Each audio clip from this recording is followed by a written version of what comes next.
My name is Seamus Ball from Kylebeg, and next door to us, where we lived, there were two brothers named Phil and Patrick Malloy, two bachelors, and they had quite a lot of sheep and a small few cattle and a couple of wicked dogs, like all farmers had. And Patrick died in the settle bed on the 16th of February in 1947 during the big snow. There was a massive snow all over Ireland, but up in the Wicklow Hills where we are. There was terrible high drifts of snow, and their house was almost covered up in it. But his brother came down to my father and mother in the house and told us about him, and we went up there. My mother brought me up. I was 10-year-old, and they prepared for a wake, and they went. My father went to the lady who lived, May Brennan was her name, who lived down in Lacken village, for to come and what they call lay him out for the wake in the settle bed.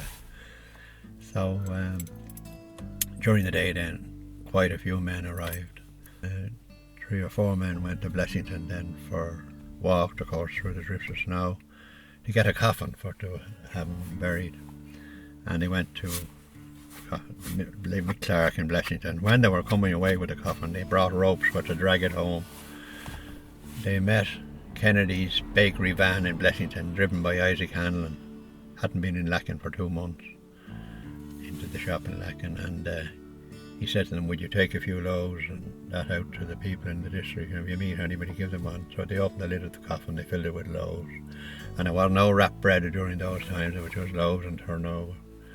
And they came on put the lid back in the coffin, put the ropes around it again, and dragged it over the snowdrifts and gave a loaf to everybody they met along the roadway to Lacken.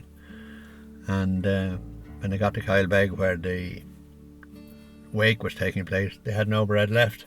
And my mother and another lady, Mrs. McAvoy, had to go and make some bread to keep for the people that were there for the wake for the night. They had a large fire going, and that was mainly it. The next day they dragged the coffin over the drifts to the church in Lacken. I can see them. If cameras had been around that time, I remember them going over a couple of very large drifts, and guys at the other end of the drift of snow standing there waiting to catch the coffin as it came sliding down and on. So into the church, and he was buried then the following day, 3 o'clock.